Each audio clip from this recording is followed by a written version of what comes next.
Hello and welcome to launchabusiness.ca, where you can quickly and easily set up your business completely online. My name's Lisa, and in this quick walkthrough, we're going to show you how to register an Ontario numbered corporation. Here we are at our homepage, launchabusiness.ca. You'll see an option across the top that says Start a Business, and then underneath that, Ontario Incorporation. So if you click there, you'll get to the page where you need to be. You'll see a little bit of information about incorporating in Ontario, and if you scroll down a little bit, you'll see the form where you can begin registering your corporation. To begin your form, you'll have to select whether you want to do a numbered Ontario corporation or a named Ontario corporation. For a numbered Ontario corporation, the name will be a number automatically assigned by the province, followed by Ontario and the legal ending you choose. For a named corporation, you would decide what name you wanted to use, followed by the legal ending that you choose. Both the numbered and named corporation would take 2 to 3 business days to complete. Today, we're going to show you how to register a numbered Ontario corporation, so you can go ahead and select that. The next thing you'll notice is a free draft articles of incorporation. So we would prepare your documents for you and send them to you by email before they're finalized. That way you get to double check that everything is correct before we submit it. You'll see an option to process your corporation as a rush. So if you need it quicker than the 2 to 3 business days, you can select rush and we'll get it done within 24 hours for you. There is an option to future date your corporation up to 30 days in the future.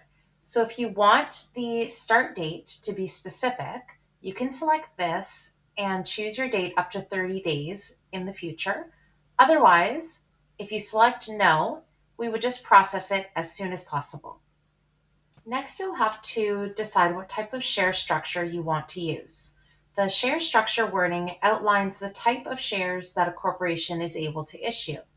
Ontario provides a standard one-class share structure that you can use. Otherwise, you are able to provide your own wording. For this walkthrough, we're going to select one-class share structure, but we will provide a link below with more information about the details of your share structure. You'll see the option to include initial notice, which is a filing done by Ontario corporations within 60 days of incorporating. In this filing, you're going to list all the officer titles for your corporation. Some examples of this would be president, CEO, treasurer, or secretary.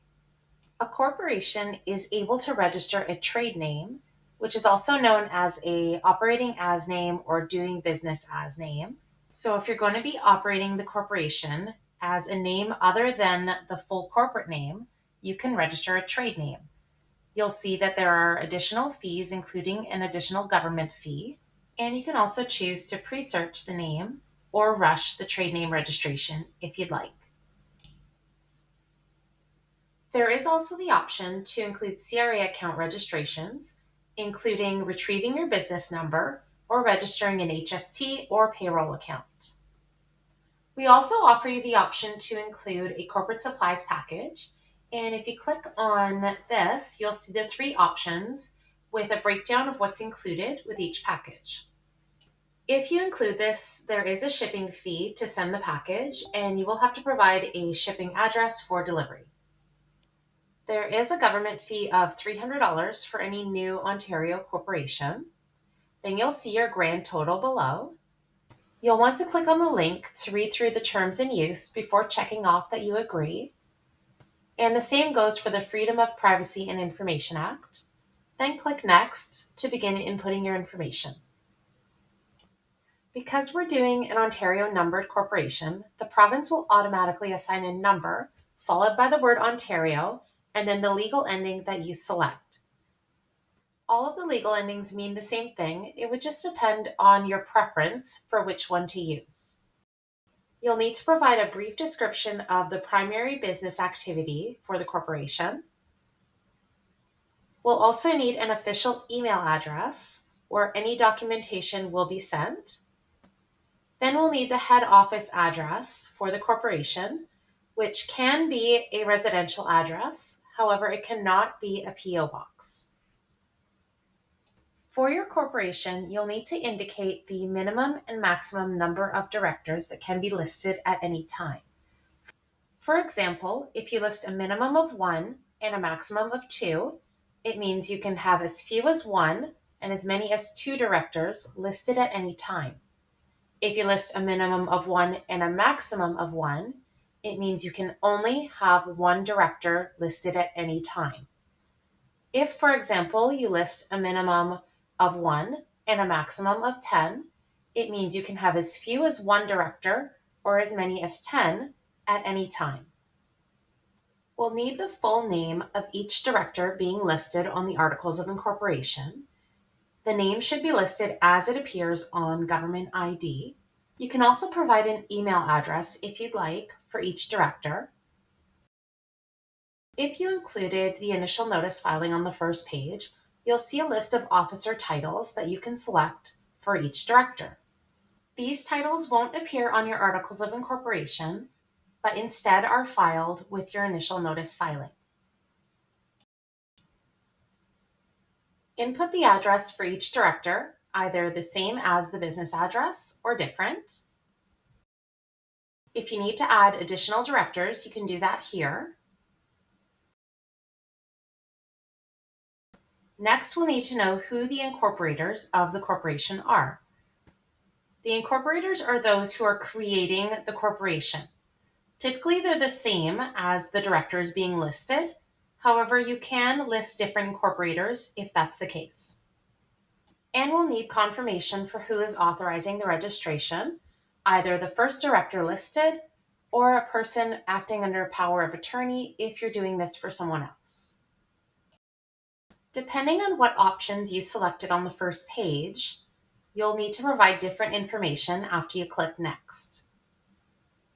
On our first page, we selected trade name registration, so now we'll have to enter the trade name information. First thing we need is the business name being registered, which is the operating name being registered under the corporation. Next, we'll need a business activity for the trade name, which can be the same as the corporation's business activity you've already listed or different. We'll need the trade name address, which can be the same as the corporation's or different. Then click Next, and you're on the last page. You'll see a summary of everything that you've included, the grand total with taxes included. Input your payment information, including the cardholder's name and card information. Then an email address that we can send a copy of your invoice to, as well as the billing address associated with your card. We ask for a phone number in case we need to reach you by phone or have trouble getting through by email.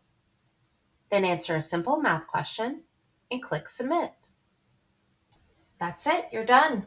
You'll get a confirmation email pretty much right away, but just check your junk just in case it goes there. Your completed Articles of Incorporation will be sent to you as soon as they're ready. And of course, if you have any questions, you know where to reach us. That's it. You've just incorporated your numbered Ontario corporation. Fast, simple, done.